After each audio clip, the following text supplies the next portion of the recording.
I'm sure that you have seen many videos from South America, Patagonia, the Andes, the salt flats of Bolivia. Incredible roads, incredible landscapes. What an adventure, right? What you don't see is thousands of kilometers that you have to ride to get there. Many long and boring days with nothing more than cold, strong winds and straight roads that stay the same for days. Most riders just don't show this. They post the highlights and move on. In this video, I will do exactly the opposite. I will show you the reality that you deserve to know.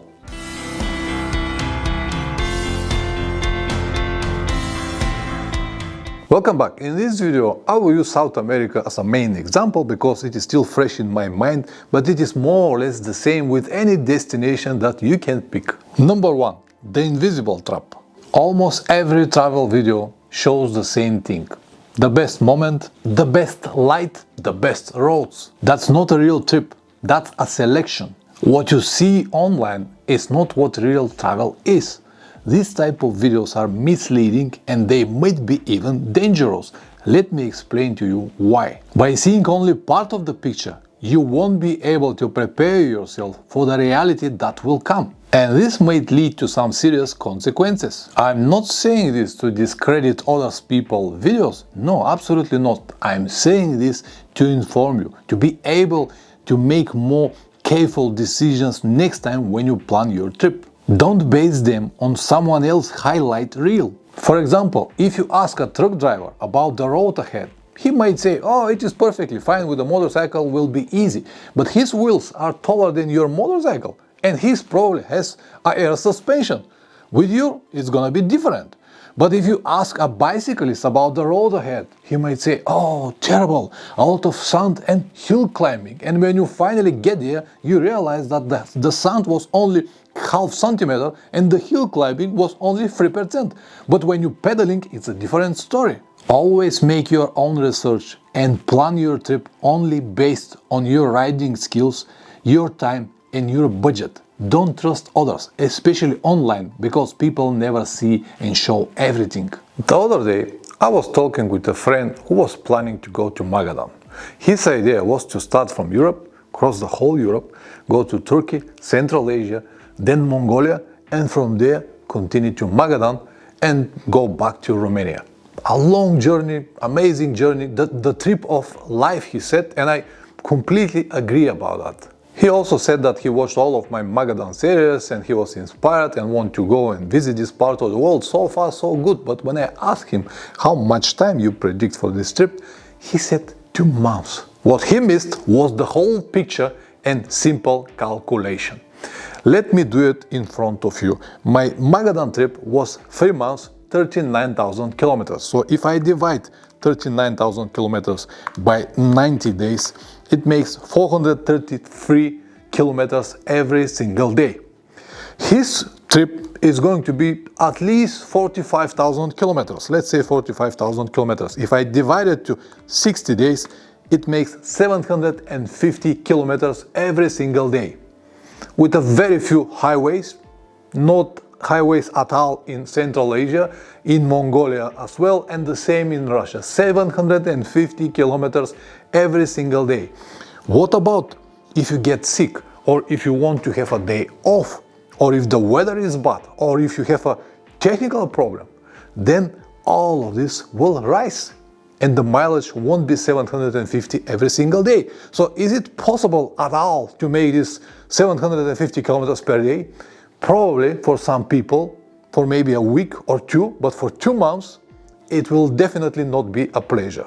Once we spoke and he was able to see the whole picture, not only the highlights of the trips, he realized that it is basically impossible and he decided to skip Magadan and leave it probably for another time. Number 2. The missed distance. Everyone will tell you that South America it's a great destination for motorcycle travel, and I will agree. But there is one big but. And as you know, everything you say after but is what really matters. The beautiful places are located thousands of kilometers apart. What makes it even worse is that there is nothing in between. Not even a place to spend the night or eat a decent food. You will only discover this when you finally start riding there, which is usually too late. 90% of the travelers who say that they have been to South America have actually riding only one part of the continent, the western part, from Chile down to Ushuaia and back.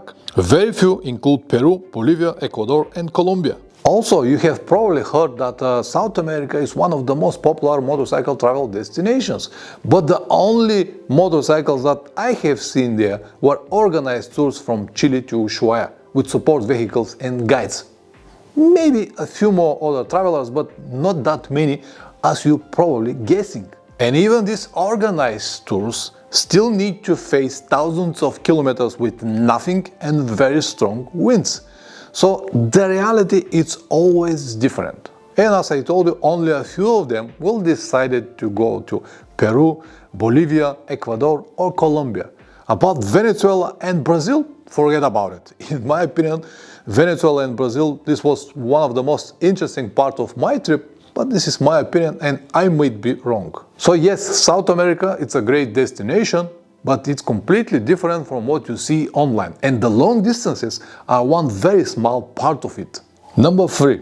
The physical reality. Exhaustion, pain, cold, high altitude, bad sleep or no sleep at all. The body takes a beating every single day. Nobody films this because it doesn't look good on camera, but it is a constant. Add a bad nutrition on the top of everything and spray it on many days, and all of this becomes a recipe for future problems. Maybe not on this trip, not even this year, but it all accumulates. This is especially important for people over 40, and these are basically 90% of the travelers who can afford such a long trips. I cannot understand why no one talks about this. And that is before we even talk about accidents.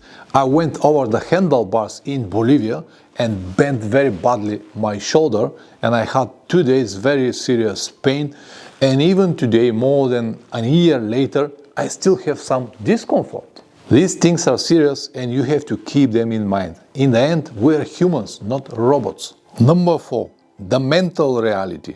Doubt, loneliness, bad days where you question everything. The moments when you want to stop and eventually go home. This is normal, but no one prepares you for it. I don't think that traveling by someone or in a large group automatically protects you from it. It might cause the opposite effect. This is very noticeable for people who have never traveled before or who have very strong bond with their families back at home. If you're not ready for it, this alone can ruin any trip very quickly. Number 5. The actual costs. Another aspect that not many people share in their videos is the actual cost of any trip. I understand that for some people this might not be a problem at all, but for most of us who try to travel on a budget, this is very important information. And it is good to know in advance what a specific destination will actually cost. A wrong budget can put you in very bad situation in the middle of the trip, especially if you have some unexpected costs. That's why you have to pay a very serious attention to all of this before the trip, during your preparation. In South America, for example, any famous attraction has an entry fee, and they are not cheap, started from $40 to $50 just for one single person to visit it. If you include that the accommodation in this area will also be double, and probably a day or two extra that you will need to visit it, the whole amount of the trip will rise significantly. Set your priorities before the trip and stick to them. Otherwise, as I said, you might find yourself in very uncomfortable situation, especially if you run out of money. Number 6. The comfort reality. I don't know what level of patience you have, but it will be tested many times when you travel. In South America, as many other places around the world, you have to be ready for everything. Because even if you have enough money, you won't be able to use it if they don't have the proper conditions. It is simply a different world that has no plans to change because you are coming. Accept it and adjust to it. The sooner you understand it, the better. Number 7. Why this matters. Everything I told you is not meant to discourage you. It is exactly the opposite. When you are ready for reality, no matter how bad it is, you'll accept it much more easily. This will not only make your trips more pleasant, it will also help you prevent many mistakes before they even happen. I talk a lot about all of these things in my online course Adventure Riding Without Illusions. It is for riders who want to move from beginner to a serious traveler without repeating the mistakes I already made. Link in the description below. Anyway, I hope that this video will help you at least one person. Press like or dislike, whatever it deserves. If you subscribe, even better. Check the links below and see you in the next video. Ciao!